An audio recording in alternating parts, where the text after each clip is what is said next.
Hi there. Thanks for clicking on the AkronNewsNow.com update today. I'm Lindsay McCoy. A man who tried to lure children with money is behind bars, and a ruling in the case against those traffic cameras in school zones. I have the scoop on all of this and more, but first in our top story today, former Akron School Superintendent Conrad Ott died in a crash Monday afternoon on Beck and Exchange Streets. Now, Akron police say that Ott hit a telephone pole while leaving the parking lot near the intersection at around 1:30 in the afternoon. He was 83 years old, and he was a superintendent of Akron Public Schools for 25 years, from 1966 to 1991. Iraqi war veteran Jacob Corey survived several tours of duty overseas, only to be killed while on leave back home here in Akron. Calling hours and a full military burial will take place this week. From 3 o'clock until 7 o'clock on Thursday at the Shulip Pocock Funeral Home, calling hours will be held for Army Reserve Specialist Jacob Curry. The funeral at the Ohio Western Reserve National Cemetery in Rittman is scheduled for 11 o'clock on Friday morning. Shortly before midnight on St. Patrick's Day, police say Ephraim Johnson and Corey got into two arguments near the University of Akron's campus. After the second argument, authorities say Johnson pulled out a shotgun and shot Corey in the stomach. Corey died the next day. Ephraim Johnson faces aggravated murder charges in the shooting death. The tax assessment on Frank Boulevard has got some residents upset. AkronNewsNow.com's Ryan Hayden has the story.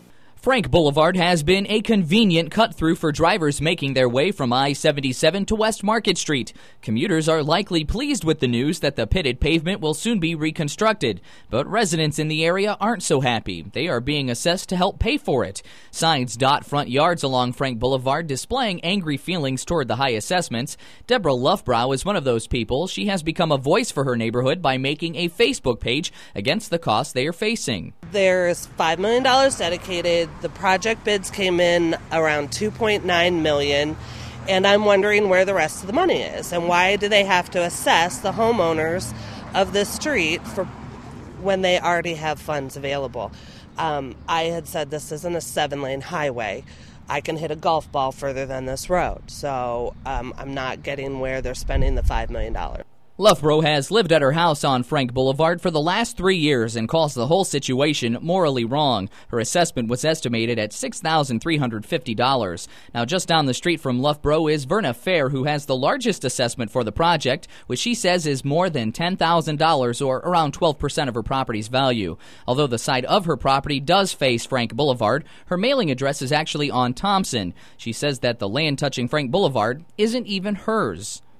It makes me feel like they're taking advantage of us, you know. Even that piece of property out there belongs to the city. None of the neighbors we spoke to are against the construction. They all say the road needs repaired. They just argue the bill for the project shouldn't be placed on their shoulders.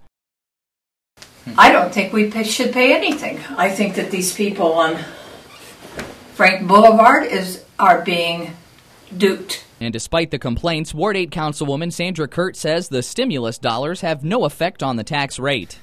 I would say that the city has tried to provide relief, which is something the city has never done before. So I think that it's the fact that the citizens have made their voice known and have followed the proper channels and provided very reasonable arguments. I think that they've accomplished a lot in being able to get the 34% reduction.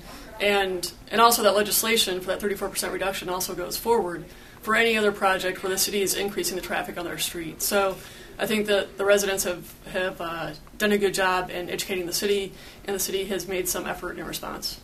And she also says that everything involving this project has been out in the open. I know that some of them are still unhappy with the assessments. I know that I can't speak for everybody, and you know that's their right to not be happy with it, but that's where we are right now. Well, no matter what, the residents vow to fight on. Ryan Hayden, Akron News Now. Well, I'm sure you've seen those traffic cameras as you drive through the Akron school zone areas, but a local woman's challenge of the constitutionality of the speed cameras has been turned down. The Sixth Circuit Court of Appeals has sided with the decision of Judge Dowd with the Federal District Court and the City of Akron. Attorney Warner Mendenhall represented his wife Kelly in the suit filed in 2005 and says one judge didn't agree with the decision. Akron Law Director Sherry Cunningham says that the cameras are still in use in limited circumstances. Akron has about 4 that rotate around the city during the school hours only. And just near Jennings Middle School on Talmadge Avenue, Akron police said that they nabbed a man who allegedly tried to abduct several children in that area on Friday. 42-year-old Scott Siegfirth appeared in the 200 block of East Talmadge Avenue trying to lure teens with cash. He also asked if the kids knew where he could buy drugs. Now, the teens got scared and ran away, but not before the man grabbed one of them by the arm, trying to keep them there. Authorities say Siegfirth then approached kids around 4:30 p.m. in the 900 block of North Jenkins Boulevard, asking them for heroin. He was arrested around 5 o'clock on Friday evening and is now sitting in the Summit County Jail. He faces a laundry list of charges, including attempted child abduction, assault, and more. Voting begins today in the May primary election. That's for people who want to vote before the election day on May 4th at the Summit County Board of Elections. There are money issues in several area school districts, including Hudson, Norton, Coventry, Revere, Highland, Northwest, and Springfield. And the Akron Summit County, as well as the Stowe Monroe Falls libraries, also want more money. And that pay raise granted to the University of Akron's President Louise Proenza last week is not sitting well with professors and other full-time and part-time employees at the university. Now, that's according to the American Association of the University Professors Akron chapter. Chapter President Walter Hickson tells AkronNewsNow.com that the Board of Trustee members claim Proenza deserved the raise to an annual salary of $385,000 a year because of his national and international recognition that he's brought to the university. But Hickson says the professors and staff on campus also contributed to that recognition and should be acknowledged as well. As we take a look at our local forecast today, the sun is back in action and we do have plenty of sunshine for the rest of the week, so get ready. All right, a high of 51 degrees today, mostly clear skies, sunshine into the evening as well, mostly clear skies. Sunny skies on Wednesday, too, with a high of 64 degrees, only a low of 48, so it is warming up even in the evening hours a little bit. As we look at our next 5-day forecast, Thursday, a high of 73 degrees, sunshine and sunshine through the week and into the weekend with highs in the upper 70s. Continue to follow AkronNewsNow.com for the latest local news, for news online, on demand now, and you can always check our latest news updates on Facebook and Twitter, too. For AkronNewsNow.com, I'm Lindsay McCoy.